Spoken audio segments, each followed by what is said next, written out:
Kia ora, I'm David Chaston with 90 at 9, brought to you by interest.co.nz. This week at Everything You Need to Know in 90 seconds at 9 o'clock with news. Even the giant American economy can't seem to maintain its momentum, with Trump grabbing at all the levers of government.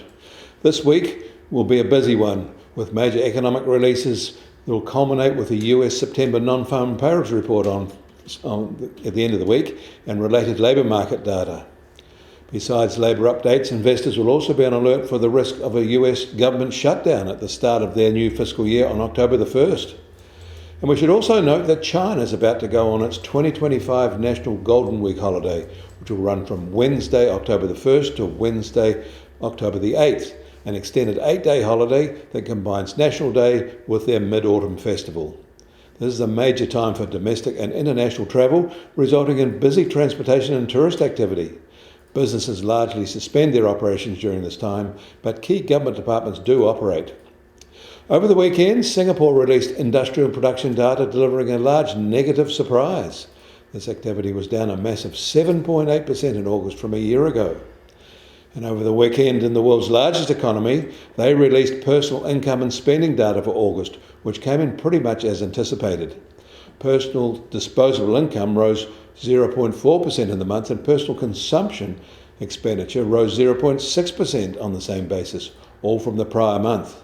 But if you think about it, these are actually fast annualised rises, with costs rising much faster than incomes. The Fed will have noticed, as PCE inflation is now running well over 3% and its fastest since February. Goods inflation is at 4.2%, with durable goods up 5.2% in a year in this data. Clearly, the tariff tax effect is not transitory. The updated September University of Michigan Consumer Sentiment Survey for the US was revised slightly lower, to be 21% lower than a year ago. Consumers surveyed continue to express frustration over persistently high prices.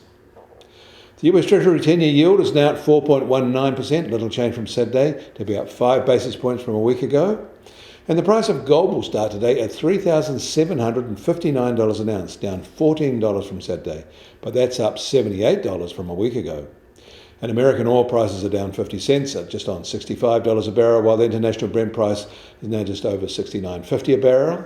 And the Kiwi dollar is now just under 57.7 US cents, down 10 cents from Saturday, down 80 cents from a week ago. Against the Aussie, we're unchanged at 88.2 Australian cents, but down 60 basis points for the week. Against the euro, we're down 10 basis points to 49.3 euro cents.